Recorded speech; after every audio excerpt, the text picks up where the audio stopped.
مان بڑے عظیم بزرگوں کی اولاد ہمارے درمیان میں تشریف فرما ہے.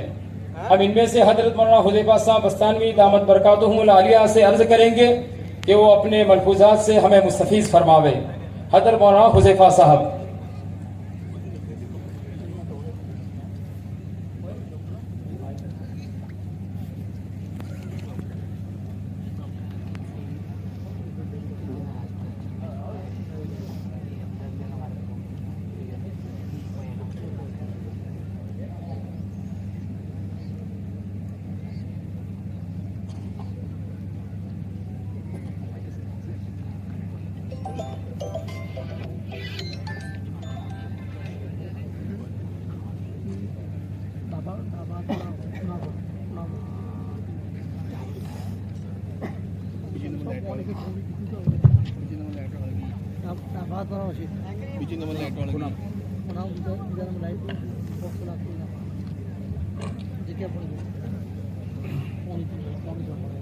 بسم الله الرحمن الرحيم. الحمد لله رب العالمين والعاقبة للمتقين والصلاة والسلام على سيد الأنبياء والمرسلين سيدنا وحبيبنا وحبيب رب العالمين محمد وعلى آله وأصحابه ومن هدى بهديه إلى يوم الدين. قال الله تبارك وتعالى في كتابه المجيد والفرقان الحميد: فأعوذ بالله من الشيطان الرجيم بسم الله الرحمن الرحيم. اقرأ باسم ربك الذي خلق خلق الإنسان من علق اقرأ وربك الأكرم الذي علم بالقلم علم الإنسان ما لم يعلم.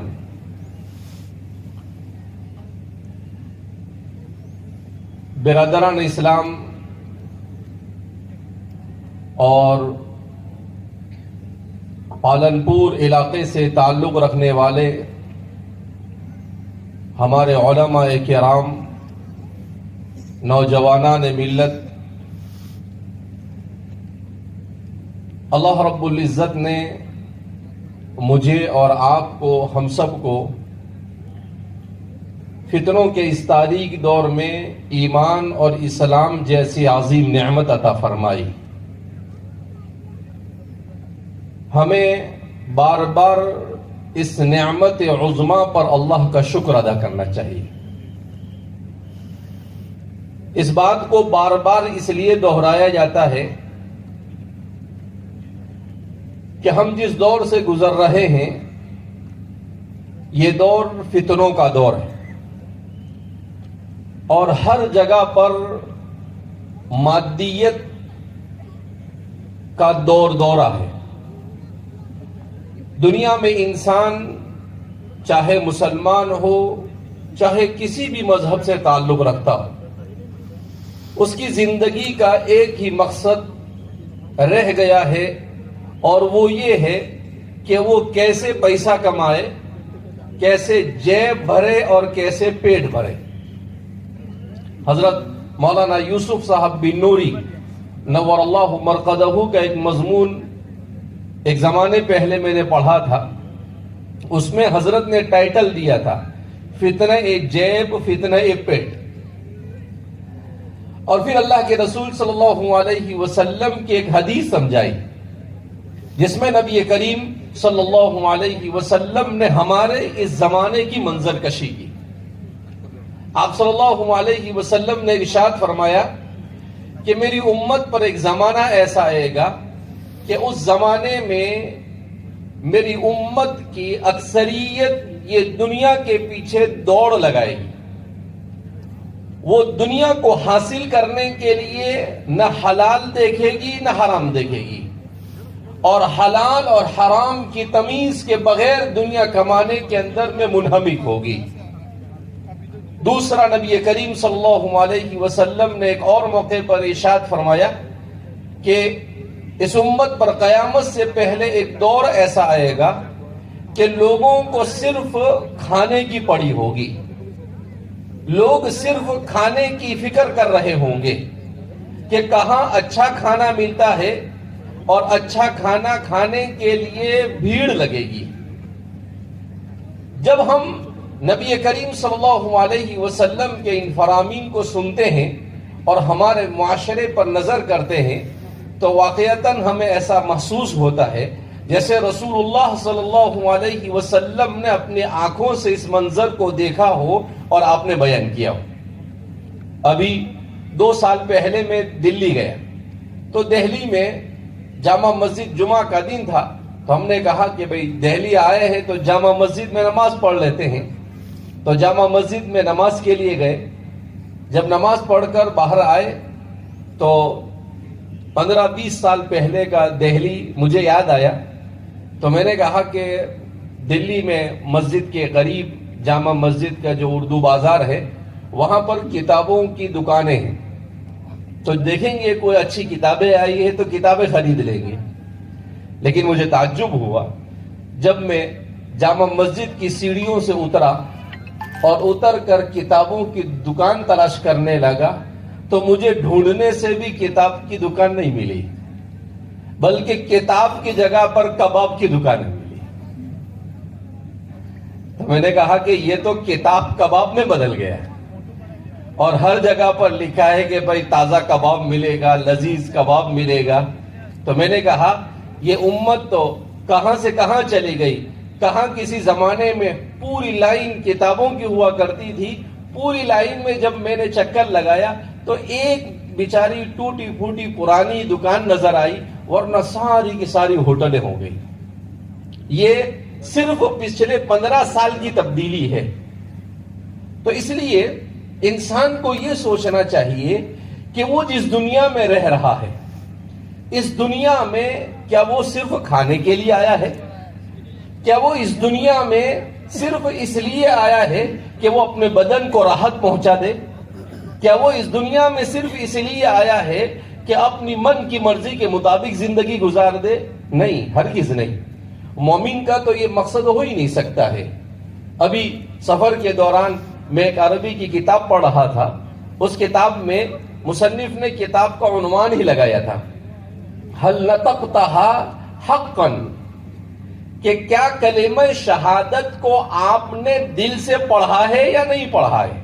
400 صفحے کی عربی میں کتاب، اس کتاب کو تقریباً احمد آباد سے نکلے تو میں سفر کے دوران پڑھتا رہا، تقریباً آدھی کتاب میں نے پڑھی۔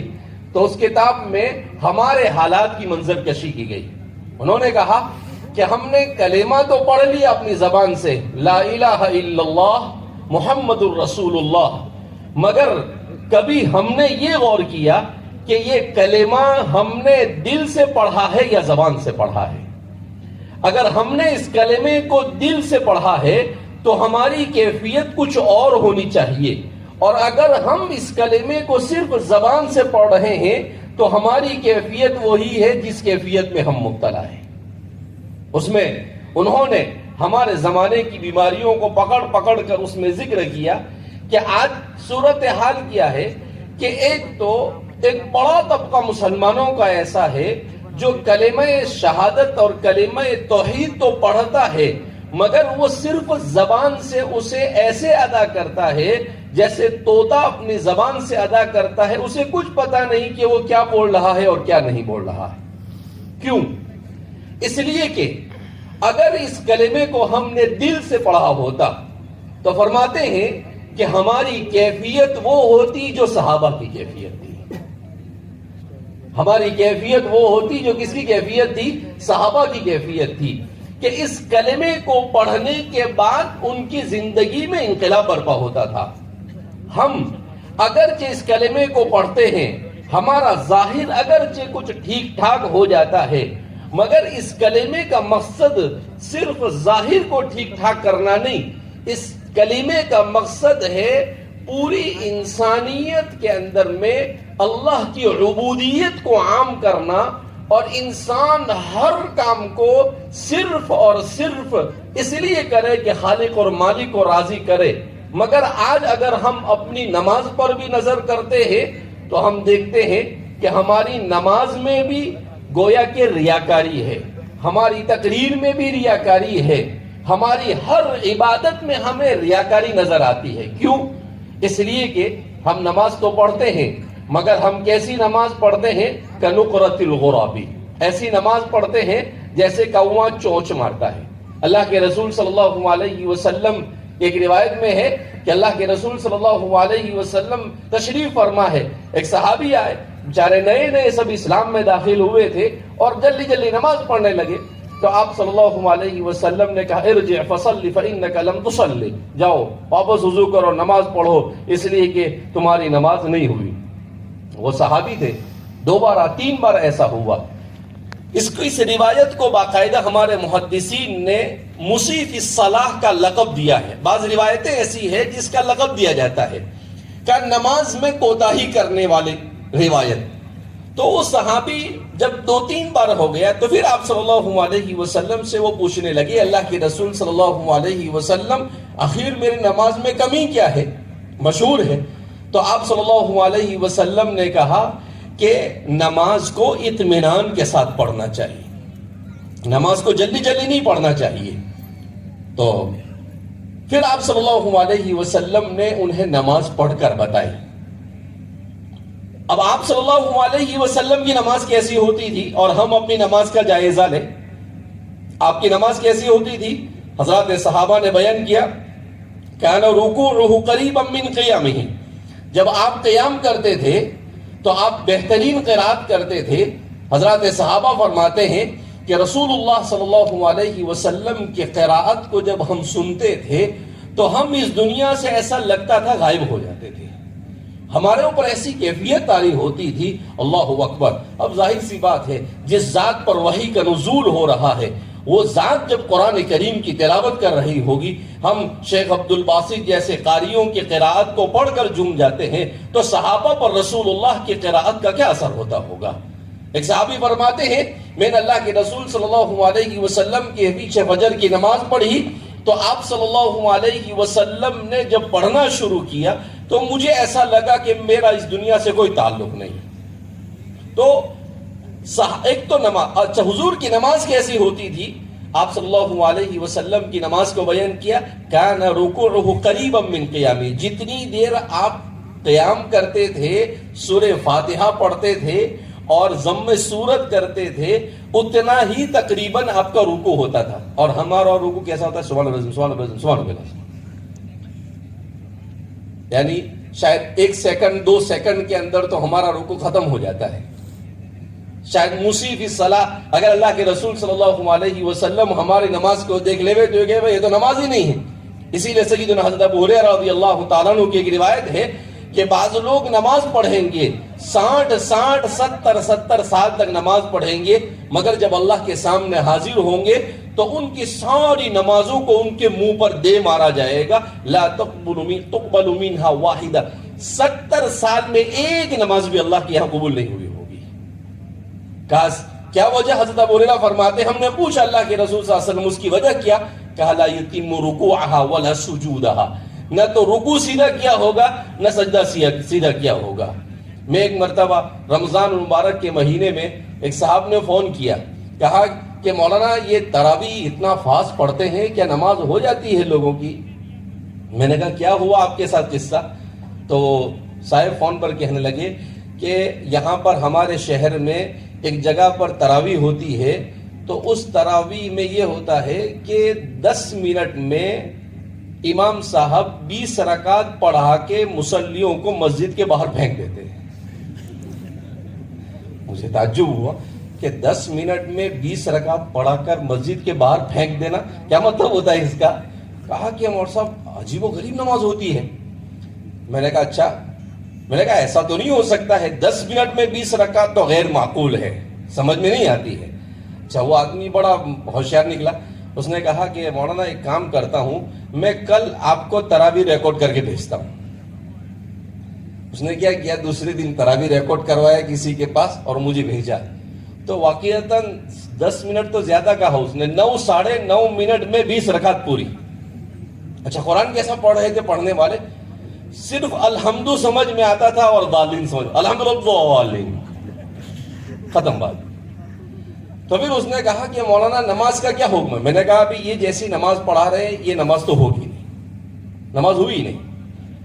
تو پھر وہ مجھے کیا کہنے لگے کہ مول صاحب 25 سال سے لوگ ایسی طرح بھی پڑھ رہے ہیں، اور آپ کو تعجب ہوا گا کہ پورے شہر میں سب سے زیادہ مصلی اسی مسجد میں ہوتے ہیں۔ میں نے کہا 25 سال میں ایک کی بھی نماز نہیں۔ تو اس کا مطلب کیا ہے؟ ہم اپنے سر سے صرف بوجھ اتارنا چاہتے ہیں، ہمیں اللہ سے محبت نہیں ہے، ہم محبت سے عبادت نہیں کر رہے، ہم محبت سے نماز نہیں پڑھ رہے ہیں، ہم محبت سے اطاعت نہیں کر رہے ہیں۔ تو یہ بڑا افسوس کا مقام ہے کہ ہم کہاں کھڑے ہیں۔ ہم ایک اللہ کو مانتے ہیں مگر صرف زبان سے مانتے ہیں، حقیقت میں اللہ رب العزت کے ساتھ جو تعلق ہونا چاہیے وہ تعلق نماز پڑھنے کے باوجود بھی ہمارا قائم نہیں ہو سکا ہے۔ لہذا اس بنا پر نبی کریم صلی اللہ علیہ وسلم جو معاشرہ چھوڑ کر گئے، حضور نے صحابہ کی جو تربیت کی اور تربیت کر کر جو جماعت آپ نے چھوڑی، کہ اخیر میں آپ نے کہا کہ میرے صحابہ کون ہیں؟ خیر القرون قرنی، کہ میرے صحابہ جیسے دنیا میں تمہیں کوئی نہیں ملیں گے۔ خیر القرون کا اللہ کے رسول صلی اللہ علیہ وسلم نے کیا مطلب؟ انبیاء کے بعد روئے زمین پر 1,24,000 انسانوں کا ایک ساتھ اتنا بہترین معاشرہ نہ روئے زمین پر آپ صحابہ سے پہلے کبھی آیا اور نہ صحابہ کے بعد قیامت تک کبھی آئے۔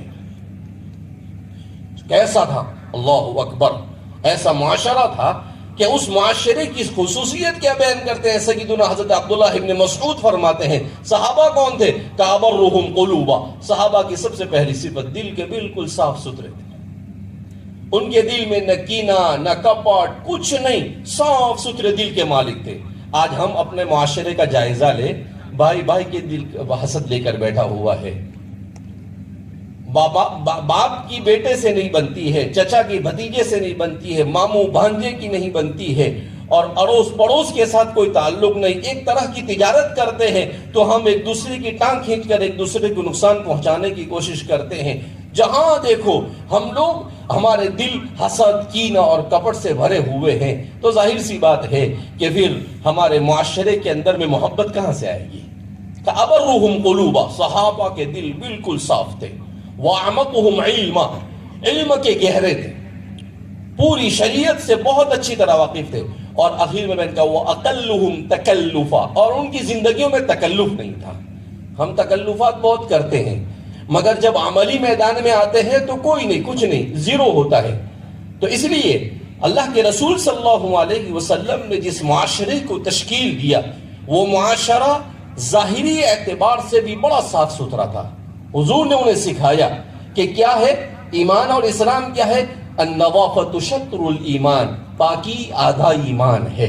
اور آج دیکھو ہمارے معاشرے میں، ہمارے گھروں میں جیسی ہونی چاہیے صفائی نہیں، ہمارے محلوں کے اندر میں صفائی نہیں، ہمارے جہاں پر ہم رہتے ہیں وہیں پر سب سے زیادہ گندگی ہوتی ہے۔ حضور نے فرمایا کہ النظافۃ، ظاہری طور پر بھی باطنی طور پر بھی دلوں کو صاف رکھنا اللہ کے رسول صلی اللہ علیہ وسلم نے سکھایا۔ حضور نے کون سی تجارت سکھائی؟ جس میں دھوکہ نہ ہو، جس میں کسی کے ساتھ ذرہ برابر بھی خیانت نہ کی جائے، جس کے اندر میں کانٹی نہ ماری جائے، جس کے اندر میں اللہ اکبر، اللہ کے رسول صلی اللہ علیہ وسلم ایک مرتبہ مدینہ منورہ کی بازار میں آئے تو ایک آدمی کو دیکھا کہ وہ ڈھیر لگا کر بیچ رہا ہے۔ اللہ کے رسول صلی اللہ علیہ وسلم کو وحی کے ذریعے سے چیزیں بتا دی جاتی تھی۔ آپ صلی اللہ علیہ وسلم نے اپنا ہاتھ اس میں ڈالا، اس چاول کے گیہوں یا جو بھی غلہ بیچ رہا تھا اس میں، تو دیکھا کہ اوپر اچھا مال تھا اور باہر اچھا مال نہیں، اندر میں اچھا مال نہیں تھا۔ تو اللہ کے رسول صلی اللہ علیہ وسلم نے کہا من غشنا فلیس منا، جو دھوکہ دے گا وہ ہم میں سے نہیں۔ اللہ کے رسول صلی اللہ علیہ وسلم ایسے ہی معاشرے کو تشکیل دینے کے لیے اس دنیا کے اندر میں بھیجے گئے۔ اسی لیے نبی کریم صلی اللہ علیہ وسلم کی سب سے پہلی صفت کیا بیان کی جاتی ہے؟ وَمَا أَرْسَلْنَاكَ إِلَّا رَحْمَةً لِّلْعَالَمِينَ، آپ صرف مسلمانوں کے لیے رحمت نہیں تھے، آپ پوری رہتی دنیا تک کے آنے والے انسانوں کے لیے رحمت تھے۔ ابھی کچھ دنوں پہلے ایک مضمون میں پڑھ رہا تھا، اس مضمون کے اندر میں لکھا کہ برٹش کے کنگ فیملی سے تعلق رکھنے والے چارلس کے بارے میں، کہ اس نے ایک تقریر کے اندر میں کہا یوروپ کے اندر میں جہاں پر پورے یوروپ کے عمائدین اور وہاں کے پورے یوروپ کے سارے لوگ، جس کو فرسٹ ورلڈ کہا جاتا ہے، یعنی دنیا میں فرسٹ کیٹیگری کے لوگ جو اپنے آپ کو کہتے ہیں، وہ سارے جمع تھے. ان کے سامنے اس نے کہا کہ دیکھو اے یوروپ کے لوگوں اور اے امریکہ سے تعلق رکھنے والوں، یہ اس کے الفاظ میں بیان کر رہا ہوں، ایک بات کان کھول کر سن لو. 21ویں صدی نے اس بات کو ثابت کر دیا ہے کہ ہمارا سسٹم یہ فیل ہے. کیا کہا اس نے؟ 21ویں صدی نے اس بات کو ثابت کر دیا ہے کہ ہمارا سسٹم فیل ہے. پولیٹیکل لائن سے بھی ہم نے دنیا کو جو ڈیموکریسی دی وہ فیل ہے. کیوں؟ کہ ہماری ڈیموکریسی کے اندر میں انصاف جیسا ہونا چاہیے ویسا نہیں. ہم اپنی مرضی سے انصاف کا ڈیفینیشن کرتے ہیں، جسے چاہے انصاف دیتے ہیں اور جسے چاہے ہم انصاف نہیں دیتے ہیں، اور ہم کسی پر ظلم بھی کریں تو ہم اس پر انصاف کا لیبل لگا دیتے ہیں. تو کہا کہ ہم نے دنیا کے اندر میں کیپٹلزم کو متعارف کیا، دنیا میں اکانومی کے اندر میں کہ بھئی کیپٹلزم یہ سب سے اچھی چیز ہے. لیکن اس دنیا نے کرائسس میں کہ پچھلے 25 سالوں کے اندر میں اتنی مرتبہ دنیا کے اندر میں کرائسس اور مالی بحران آیا ہے، اس نے اس بات کو ثابت کر دیا کہ ہمارا اکنامیکل سسٹم یہ بھی فیل ہے. ہم نے ہمارے معاشرے کے اندر میں اخلاقی اعتبار اور خاندانی اعتبار سے بھی فیل ہو چکے ہیں، اس لیے کہ ہمارے یہاں پر باپ بیٹے کا، ماں بیٹوں کا کوئی تقدس، خاندانی نظام پورا درہم برہم ہو چکا ہے. لہذا ہم اپنے سسٹم کو ایک ناکام سسٹم کہنے پر مجھے ذرہ برابر بھی تعامل ہے. آگے جو بات اس نے کہی وہ سننے سے تعلق رکھتی.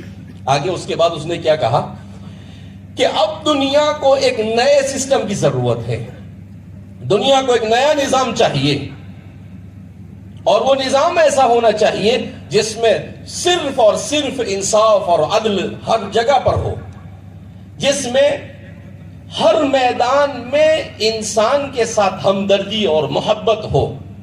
ایک ایسا نظام ہو جس نظام میں ہیومن رائٹ کے نعرے تو زیادہ نہ لگائے جائے مگر لوگوں کے حقوق کو صحیح طور پر ادا کیا جاتا ہو.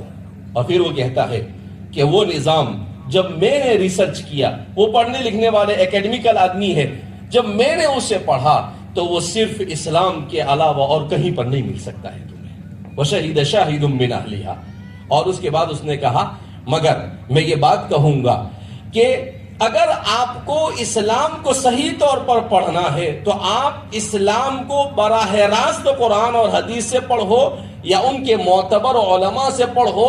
جن انگریزوں نے اور جن یوروپی لوگوں نے اسلام کے بارے میں لکھا ہے اس کی طرف بالکل توجہ نہ دو، اس لیے کہ انہوں نے اسلام کا غلط تعارف دنیا کے سامنے کروایا ہے. ایک بات یہ. دوسری بات جو اس نے کہی وہ ہمارے لیے قابل غور ہے، افسوس کا مقام بھی ہے. اس نے کہا اسلام کو آپ پڑھو، عصر حاضر کے مسلمانوں کے طور و طریق کو مت دیکھو.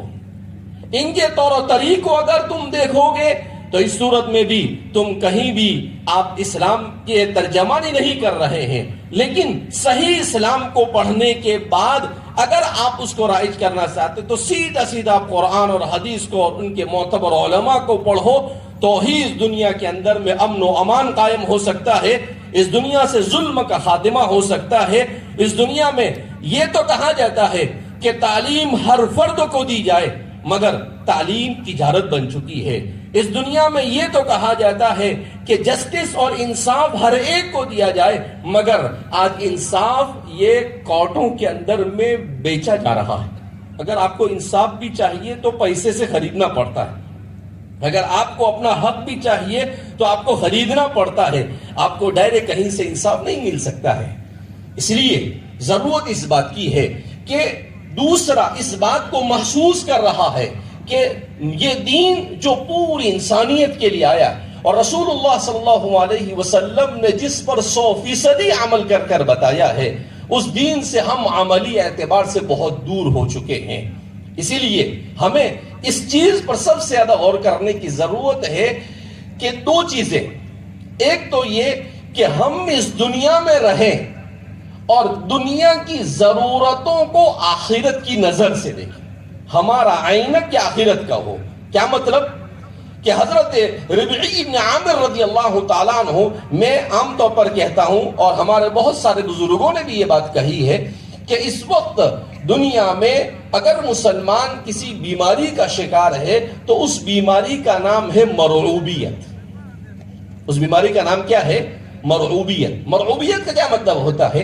مرعوبیت کا مطلب یہ ہے کہ ہم اپنی تہذیب سے، ہم اسلام نے جو سسٹم ہمیں دیا ہے اس سسٹم کو کمتر سمجھ رہے ہیں، اور یورپ کا اور دنیا کے دوسرے نظام اور اس کے سسٹم کو ہم اپنے مقابلے میں بہتر سمجھ رہے ہیں. اس کو مرعوبیت کہا جاتا ہے کہ بھئی وہ اچھا ہے اور ہمارے پاس ہے وہ اچھا نہیں، جس میں ہم احساس کمتری میں مبتلا ہے. تو فرماتے ہیں کہ یہ مرعوبیت کی زندگی یہ غلامی کی زندگی ہوا کرتی ہے.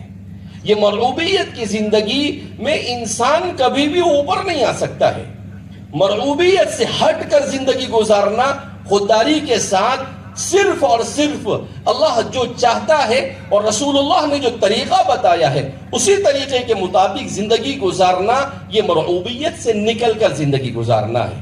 حضرت حذیفہ بن یمان رضی اللہ تعالیٰ عنہ دسترخوان پر بیٹھے ہیں، مشہور قصہ ہے، وہ گر جاتا ہے، ان کے پڑوس میں ایک آدمی ان کو اشارہ کرتا ہے کہ حذیفہ نیچے سے چن کر مت کھاؤ، اس لیے کہ یہ لوگ بہت غلط سمجھتے ہیں اس کو. تو حضرت حذیفہ بن یمان نے کہا اَأَتْرُكُ سُنَّةَ حَبِيبِ لِهَؤُلَاءِ الْحُمَقَاءِ، کیا میں اپنے حبیب کی سنت کو ان بیوقوفوں کی وجہ سے چھوڑ دوں گا؟ کہا نہیں ہو سکتا ہے. حضرت عثمان ابن، یہ صحابہ مرعوب نہیں ہوئے، دنیا کے بڑی بڑی طاقتوں کے سامنے مرعوب نہیں ہوئے کبھی. کیوں؟ انہیں اس بات کا یقین تھا کہ رسول اللہ صلی اللہ علیہ وسلم جس دین کو لائے اسی دین میں 100% دنیا اور آخرت کی کامیابی ہے. حضرت عثمان ابن عفان رضی اللہ تعالیٰ عنہ مکہ مکرمہ جب جاتے ہیں صلح حدیبیہ کے موقع پر، تو کفار مکہ کے سرداروں نے کہا کہ عثمان ہم تمہارے ساتھ بات نہیں کریں گے. کہا کیوں؟ کہا یہ تمہارا پائجامہ جو اوپر ہے اس کو نیچے کرو. اس لیے کہ کفار مکہ یہ پائجامے کو ٹخنوں سے نیچے پہنتے تھے تکبر کے طور پر. تو کہا کہ یہ آپ نے اوپر پہن رکھا ہے، اس کو آپ نے ٹخنوں سے اوپر پہن رکھا ہے، ہم آپ کے ساتھ بات نہیں کریں گے. حضرت عثمان بن عفان رضی اللہ تعالیٰ عنہ نے منہ پر کہہ دیا کہ تم چاہے تو بات کرو یا بات نہ کرو، مجھے کوئی لینا دینا نہیں ہے، مگر میں اپنے رسول کی سنت کو کبھی نہیں چھوڑ سکتا ہوں. اور پھر اس کے بعد ایک افواہ پھیلی کہ حضرت عثمان کو کفار نے شہید کر دیا. تو اللہ کے رسول صلی اللہ علیہ وسلم نے باقاعدہ بیعت کی، قرآن کریم نے اس کو بیان کیا کہ یبایعونک تحت الشجرۃ، بیعت رضوان جس کو کہا جاتا ہے، لقد رضی اللہ عن المؤمنین یبایعونک تحت الشجرۃ. وہ مرعوبیت سے نکل کر زندگی گزاری انہوں نے. حضرت ربعی بن عامر رضی اللہ تعالیٰ عنہ یہ جب رستم کے سامنے جاتے ہیں، اس وقت دنیا کا سپر پاور یہ فارس مانا جاتا تھا، اس جنگل کے سامنے آپ کو بھیجا جاتا ہے، تو آپ جب وہ جانے لگتے ہیں تو حضرت ربعی بن عامر رضی اللہ تعالیٰ عنہ جب اس کے دربار میں داخل ہوتے ہیں تو رستم یہ سمجھا کہ یہ دنیا کی ہماری تہذیب سے، ہماری دولت سے، ہمارے سونے اور چاندی اور ہمارے مخمل سے متاثر ہوگا، میں اپنے مضمون ہی کی طرف آخر میں جا رہا ہوں. تو آپ نے کیا سوچا کہ یہ ہماری ساری چیزوں سے کیا ہو جائے گا؟ متاثر ہو جائے گا. اس کے لیے اس نے بہترین مخمل کے غالیچے لگوائے اور سونے کے کڑے جگہ جگہ پر اس نے لگوا دیے اور حضرت ربعی بن عامر کو مرعوب کرنے کی کوشش کی. مگر قربان جائیے وہ دیہاتی صحابی ہے، قبیلے بنو تمیم سے آپ کا تعلق ہے. وہ جب جاتے ہیں تو کیا کرتے ہیں؟ گھوڑا لے کر اس کے دربار میں داخل ہونے کی کوشش کرتے ہیں. حالانکہ ایسا نہیں کہ وہ نہیں سمجھ، وہ سب سمجھتے تھے، مگر انہوں نے جان بوجھ کر ایک طرح سے ایکٹنگ کی. اور دیکھ آپ نے کہا، تو جب انہیں روکا، کہا کہ بھئی گھوڑا تو یہاں اتارو، اتنا عالی شان بچھایا ہوا ہے. تو وہ انہیں بتانا چاہتے تھے کہ بھئی تمہارے یہ عالی شان والی شان سے ہمیں کوئی فرق پڑتا ہے نہیں، ہم اس سے متاثر نہیں ہوتے ہیں. انہوں نے کہا کہ اچھا گھوڑا نہیں لے جائیں اندر، ٹھیک ہے باندھ. اب جب باندھنے کے لیے تو کیا کیا، وہ جو انہوں نے ڈیزائن کے طور پر سونے کے کڑے لگا رکھے تھے اپنا گھوڑا اسی کے ساتھ جا کر باندھ دیا. پھر اس کے بعد اندر جانے لگے. جب اندر جانے لگے تو انہوں نے ان کو روکا. کہا کیا کہ آپ کے پاس جو تلوار ہے اور آپ کے پاس جو خنجر ہے اس کو یہاں جمع کرا کر جاؤ. آپ نے کہا کہ میں نہیں آیا ہوں، مجھے بلایا گیا ہے، میں تو سب ساتھ میں لے کر جاؤں. انہوں نے کہا میں واپس جاتا ہوں، مجھے کوئی ضرورت نہیں ہے. تو رستم کو جا کر کہا گیا کہ بھئی یہ بھائی تو ایسا بولتے ہیں. کہا کہ ٹھیک ہے بھئی آنے دو, برابر بات تو صحیح کہہ رہا ہے, اس کو ہم نے بلایا ہے. اب جب وہ اندر گئے تو آپ نے اپنی تلوار نکالی اور جان بوجھ کر وہ جو بہت عالیشان قسم کا گدا اس نے بچھایا تھا مخمل کا, اس کو اپنی تلوار سے پھاڑتے ہوئے وہاں گئے. اور وہاں پہنچنے تک 100 میٹر لکھا ہے, ایک عرب مورخ نے لکھا ہے کہ ہم نے جب اس کی تحقیق کی تو پتا چلا کہ تقریباً وہ 100 میٹر کے فاصلے سے چل کر گئے تھے. تو اس کو اس طریقے سے اس کی ادھیڑ بند نکال دی کہ وہ کہیں کا رہا ہی نہیں بیچارہ.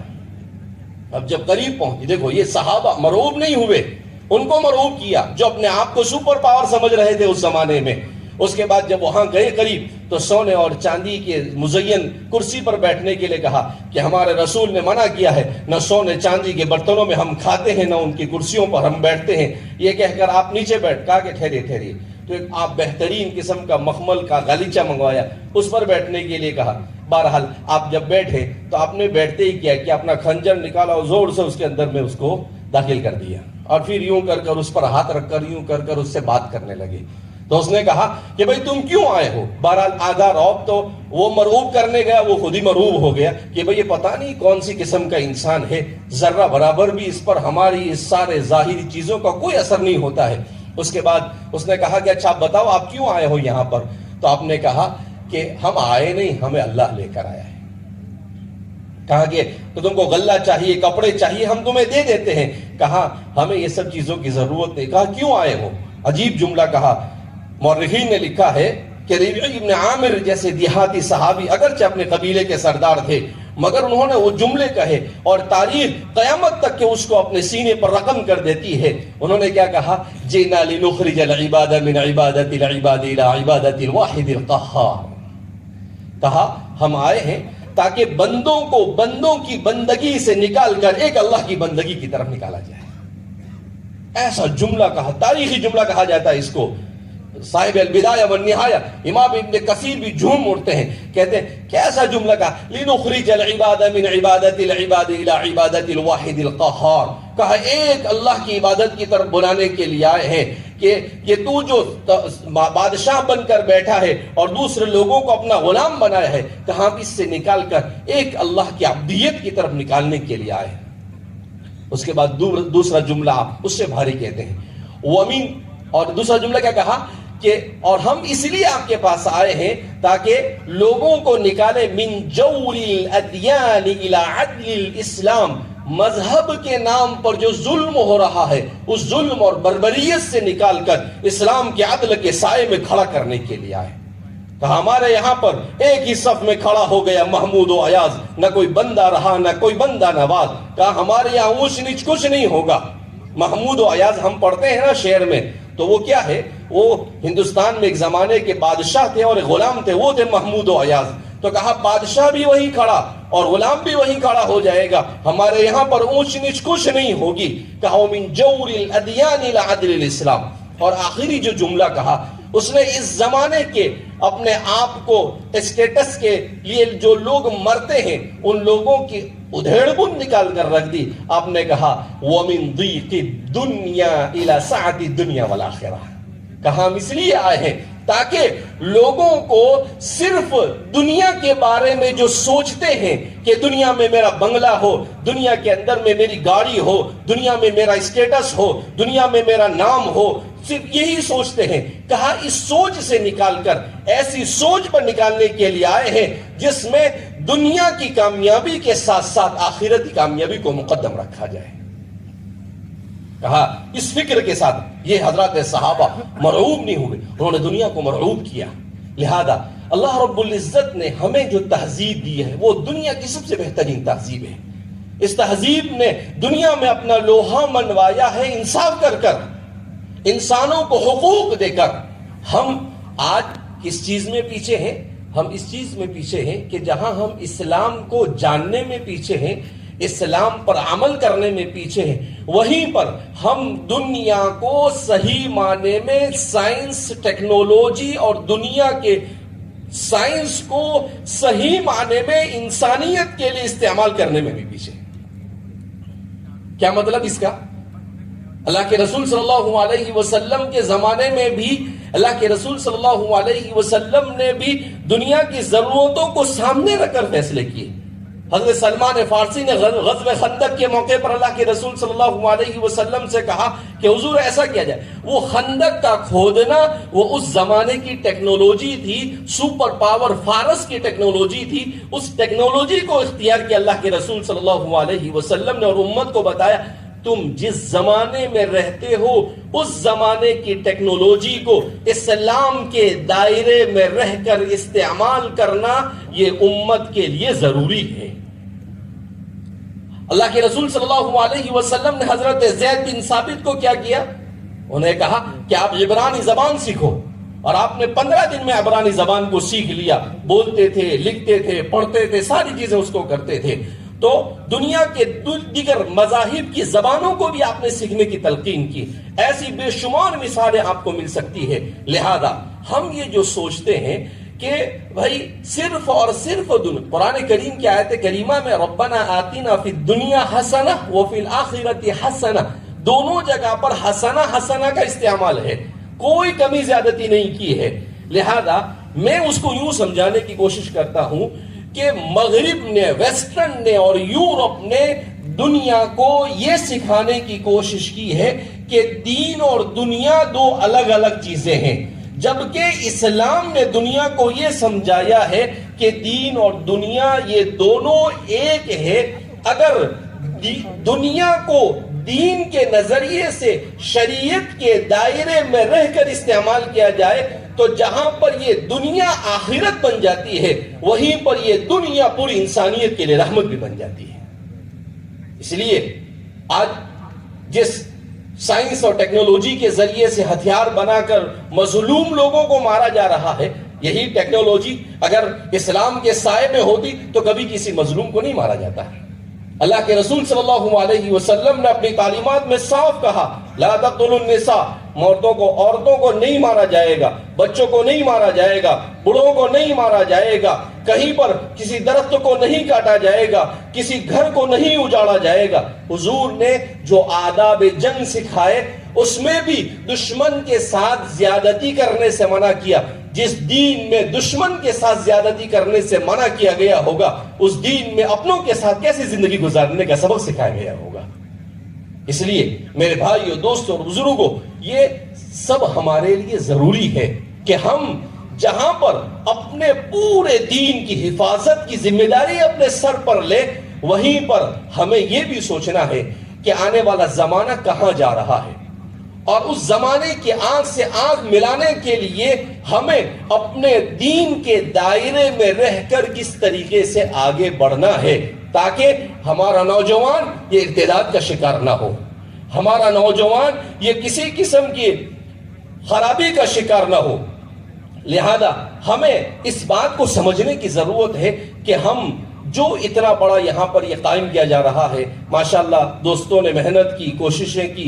پچھلے یہ تقریباً تیسرا چوتھا پروگرام ہے ایک سال کے اندر, تو ماشاءاللہ کام شروع ہوا اور آپ حضرات کے تعاون سے اسکول شروع ہو گئی, اور اس کے ساتھ ساتھ میں ہسپتال کا کام بھی کافی اوپر آ چکا ہے, اور ماشاءاللہ آپ تعاون کر رہے ہیں اور آپ کو مزید تعاون کرنے کی ضرورت ہے. کیوں؟ اس لیے کہ یہ ساری چیزیں ہماری ضرورت بن چکی ہے. اگر ہمارا ہسپتال نہیں ہوگا تو ظاہر سی بات ہے ہم کتنی مشکلات کا شکار ہوں گے آپ اس کا تصور بھی نہیں کر سکتے ہیں. اور آگے دنیا کے اندر میں کھانے پینے کی چیزیں, پولوشن اور یہ ساری بیماریاں بڑھتی چلی جا رہی ہے. اس میں ہمارے لیے کتنی ضرورت ہے, کیوں کہ ہم پورے دین الیوم اکملت دین کامل کے مالک ہے. زندگی کے ہر شعبے میں ہمارے لیے شریعت کی تطبیق یہ ضروری ہے. اس کے لیے ہمارے اپنے ادارے ہونے چاہیے کے جی سے لے کر پی جی تک, تاکہ ہمارے بچے دین کی تعلیم, دنیا کی تعلیم بھی مکمل ہماری نگرانی میں ایسے حاصل کرے کہ وہ ذرہ برابر بھی کسی دوسرے غلط افکار سے متاثر نہ ہو. اسی لیے کوششیں اور فکر کی جا رہی ہے. اس سے پہلے کے پروگراموں میں بھی آپ کو بارہا یہ بات بتائی گئی کہ دینی تعلیم, عصری تعلیم, دینی ماحول میں وقت کی سب سے بڑی ضرورت ہے. اور ہم سب کو مل کر اس میں آگے بڑھنا ہوگا. بہرحال ہمارا یہ دوسرا بڑا پروگرام ہو رہا ہے. ان پروگراموں کا مقصد یہ نہیں ہے کہ بہت لوگ آ گئے اور بہت اچھی تقریر ہو گئی, واہ واہ, نہیں. یہ کیا مطلب, اس کا کوئی فائدہ نہیں. اس کا اصل مقصد یہ ہے کہ آپ اس بات کو سمجھے کہ بھائی ہم اس پروگرام کے ذریعے سے آپ کو یہاں دعوت دیتے ہیں تاکہ چیزوں کو دیکھیں آپ, اور آپ اپنے آنکھ سے دیکھ کر کہا کہ کام ہو رہا ہے تو خود بھی تعاون کریں اور دوسرے لوگوں کو بھی اس کی تعاون پر آمادہ کریں. اور جو چیز آپ یہاں پر دیں گے, میں نے اس سے پہلے بھی ایک بات کہہ کر اپنی بات کو ختم کرتا ہوں کہ حضرت مولانا عبد الکریم پاریکھ صاحب وہ ناگپور کے اندر میں انہوں نے اپنے ایک مرتبہ ایک موقع پر کہا کہ دنیا کے دوسرے, صرف ہندوستان پر ہم نظر کریں تو یہاں پر ہماری جو او بی سی لوگ ہیں, کہا وہ آگے بڑھ رہے ہیں, مسلمان پیچھے رہ رہے ہیں. کہا میں اس پر سوچتا رہتا تھا ایسا کیوں ہو رہا ہے. کہا ایک مرتبہ میں نے دیکھا کہ ہمارے گھر میں صاف صفائی کرنے والی عورت ہے, وہ آئی اور اس کے ہاتھ میں پیپر ہے. تو مجھے تعجب ہوا. میں نے اس عورت سے پوچھا, 20-25 سال پہلے کا انہوں نے قصہ لکھا ہے, میں نے اس عورت سے پوچھا کہ بھئی یہ پیپر کیا کر رہے ہو, آپ کو پڑھنا آتا ہے؟ تو اس نے کہا نہیں مجھے پڑھنا نہیں آتا ہے. کہا یہ پیپر کیوں ہے؟ کہا اس پیپر کو میری قوم نکالتی ہے اور میں اس کو 1 روپے کا خریدتی ہوں. کیوں خریدتی ہوں؟ اس لیے کہ یہ 50 پیسے کا اس پر خرچہ ہوتا ہے اور 50 پیسے ہماری قوم کے تعلیم کے لیے خرچ کیا جاتا ہے. تو مجھ سے اتنا ہی ہو سکتا ہے تو میں اتنا ہی اپنے طرف سے دینے کی کوشش کرتی ہوں تاکہ میری قوم ترقی کرے. میں نہیں پڑھ سکی مگر میری قوم کے بچے یہ ہمارے اداروں میں پڑھے, اور اس طریقے سے. تو حضرت نے کہا کہ میں سب پکڑ کر رہ گیا کہ دیکھو ایسے ہی دنیا کے اندر میں اللہ رب العزت کا نظام ہے, وما ربک بظلام, اللہ کسی پر ظلم نہیں کرتا ہے. لہذا اس بنا پر آپ نے جس جوش و خروش کے ساتھ ہمارے اس پروجیکٹ میں آج تک تعاون کیا ہے, آئندہ بھی آپ کو مکمل طور پر اسی طرح سے تعاون کو جاری رکھنا ہے. آپ کو اس سے پہلے بھی اسکیم بتائی گئی تھی کہ یہ پورا پروجیکٹ جو ہے وہ بہت آسانی سے ہو سکتا ہے. میں نے بتایا تھا آپ کو کہ بھئی ہمارے مومن برادری اور ہماری چیلیا برادری جو ہے, یہ برادری گٹکا, مسالہ اور تمباکو بہت کھاتی. میں ہر جگہ پر پچھلے کئی بیانوں میں آپ حضرات کی مثال بھی دی ماشاءاللہ کہ آپ حضرات نے کیسے ہماری اس اسکیم کو اڈاپٹ کیا اور تعاون شروع کیا.